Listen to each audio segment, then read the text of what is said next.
This king went from a slave to a mighty general in Russia, then became a Viking in the Baltic, fought Harald Bluetooth, and even won a husband contest in England. He also took back his family's throne, converted Norway, saw Odin, and died later in a massive sea battle. This is the history of the king Olaf Tryvason, one of the craziest that I know.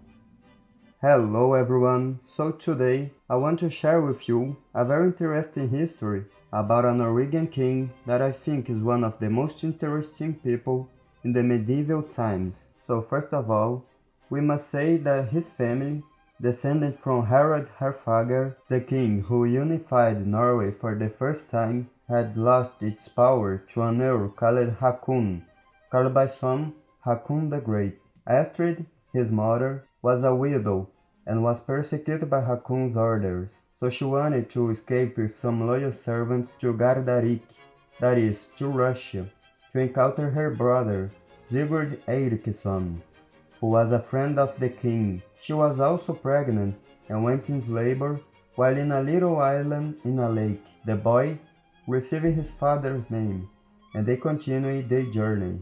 But while on the Baltic Sea, when the boy was only 3 years old, some Vikings coming from Estonia captured them all, and they became separated. The boy had become a slave. For 6 years, 6 whole years, the boy worked as a slave. But one day, his uncle, who was called Sigurd Eriksson, bought him and freed the lad. They went then to Gardarik, as was intended.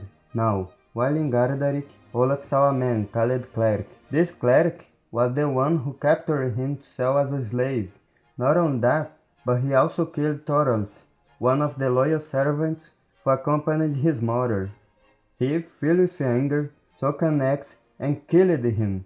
Now, Olaf was very lucky because his uncle was a great friend of the king and they were able to clean his name quickly. He was also lucky because the king, Vladimir the Great, gave his protection, and the boy was also very beloved by the queen. He was then 9 years old and stayed with them for more 9 years. The king made Olaf leader of the men-at-arms who defended the helm, and Olaf himself also kept some men with the payment that he received, and he was so generous that his popularity grew, and many Russians envied him and started to tell the king to be aware of Olaf's doing. And with all these rumors about Olaf, the king became less fond of the boy. Olaf, noting all that, said to the queen that he wanted to go to the north to try his luck and get back his family's land in Norway. He then went to the seas. He became truly a Viking commander and plundered in the land called Burgundaholm. But as the weather was very brutal, he had to go south to Vendland, that was ruled by a king named Burislav, who had some daughters, among whom was a lady called Geira, who ruled the region where Olaf and his men were staying. When she knew that there were men in the harbor, and that they, in this instance, were very peaceful, she invited them to stay at her abode in the winter, which they accepted. Now, when the Queen Geira and Olaf met, they liked each other so much that they married in the same winter. This man Olaf really had that unspoken charisma, and after this marriage, Olaf became the king of this region. It also occurred that his neighbor, the emperor, Otto the Great, from the Holy Roman Empire, told Harald Bluetooth from Denmark that he should convert to Christianity. He refused the request, so Otto started marching against him. The Danish king also called the Earl Hakon from Norway to help him. The king Burislav helped Otto, and Olaf Tryvason also went with him to battle the Danish. But Harald Bluetooth defended the land, and Otto had to retreat.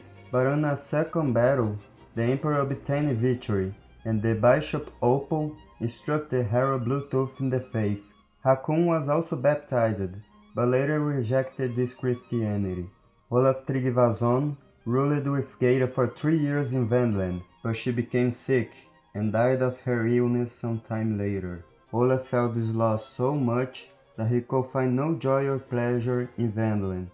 He then abandoned the land and went to the seas, plundering and pillaging as before, living the life of a Viking until he reached Flanders, and after plundered all around England. He spent 4 years in those adventures. While in England, in a place called Scilly Island, Olaf heard about a seer, a prophet, who could allegedly predict the future.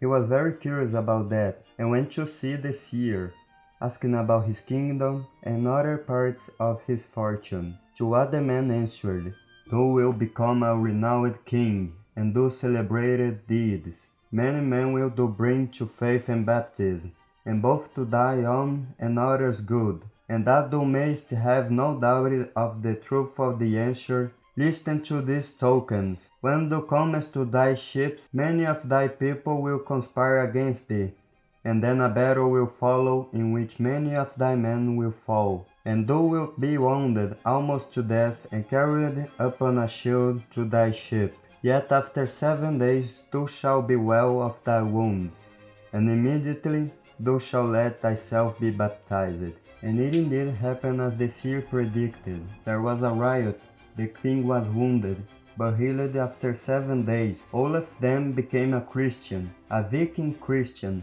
and took with him priests and learned men. Now, Olaf went to mainland England in a friendly manner, as he was now a Christian in a Christian land. It also happened that there was a thing, an assembly of various nobles. A noble woman called Gyda, sister of the King of Dublin, became a widow after her husband, a powerful king, died, and Gyda was left with a powerful dominion. Many men wanted to marry her. Among them, the one who wanted the most was a lad called Alfvine. Olaf was also there, a little confused, wearing dirty and wet clothes from the sea, among all those well-clad and perfumed men who wanted to woo this lady Gyda. Gyda walked around, looked for a good candidate, and stood before Olaf. She asked, "What sort of man you are?" To which he answered, "I am called Odin, and I am a stranger here." Gyda replies, "Wilt thou have me if I choose thee?" "I will not say no to that," answered he. And he asked what her name was, and her family and descent. After that they agreed to marry. This Gyda was also a young and handsome lady. Now, let's talk about how the saga for Norway really began. It occurred that one day Olaf heard from a friend, Thor, the news about his homeland. He heard how the people would rather have a king from Harald Harfager's lineage than Earl Hakon over them. Olaf then told Thor that he himself was a descendant from Harfager, and Thor encouraged him to go take the throne. And there they went to Norway. When they reached there, Thor said it would be better for Olaf to stay low, out of Hakon's radar, to make a surprise attack. But when they reached Agdanis, they discovered that Earl Hakon had just defeated an invasion, and was probably considered now a national hero.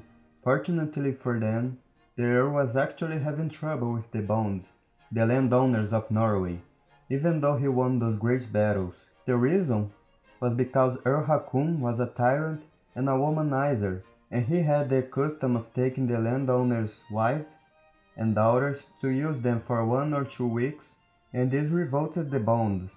Now, seeing this, Olaf revealed himself and was proclaimed king, and they started to persecute the Earl Hakon, who was hiding with his slave Kark in a hole under a swine sty. They searched him for some time, when the king said out loud that there would be a reward to whoever found the Earl. Now both the Earl and his slave were afraid. The slave because the fear of the Earl could kill him, the Earl because the greed of the slave could kill him. They barely slept a night, but at last the Earl fell asleep, and Kark cut his head off.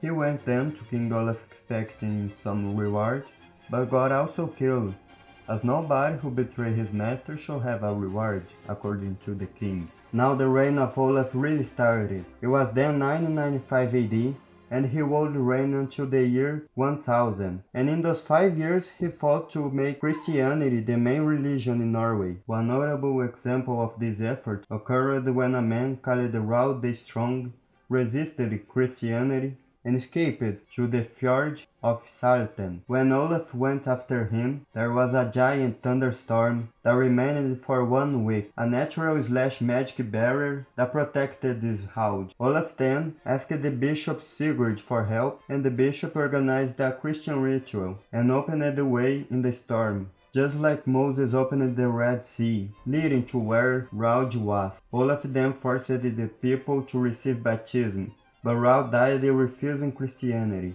being tortured with a snake down his throat. The other day, Olaf, who was already widowed 2 times, was trying to marry the Swedish queen Sigrid the Haughty. So early in the spring of 998 AD, they had an encounter to talk about this. But as Olaf insisted that she be baptized, she said, "I must not part from the faith which I have held, and my forefathers before me.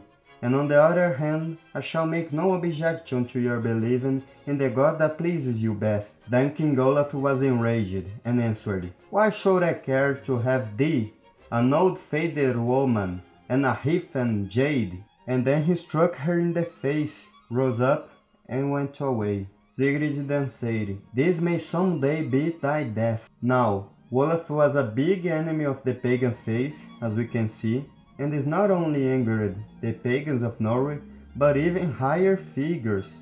It occurred Olaf was in a feast and received a guest, old, with a pointed hat and one eye, who told many tales, glazing the pagan kings of old, and he stayed there until late of night. The bishop Sigurd even told the king it was time to sleep, but even in his bed he was still hearing the old man's tale. When it was morning, the king heard of his cook that this old man had given them some meat, to which Olaf told them to throw away, because the old man was Odin himself, and that he would not deceive them.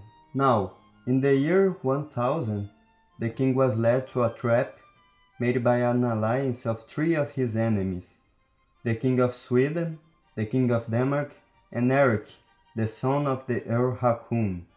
They would fight in what was called the Battle of Svolder, in the Baltic Sea. Olaf had only 11 ships against 7, and he would start the battle insulting the Swedish and Danish, while saying that Eric's men were more dangerous, because they were Norwegians as we are. The battle was terrible for both sides, and at last Olaf Tryvason lost, and had to jump in the sea to escape, disappearing forever. The trio took Norway and distributed among them, while Olaf disappeared. Some even say that they saw him walking in the Holy Land some time after, but his reign had an end here.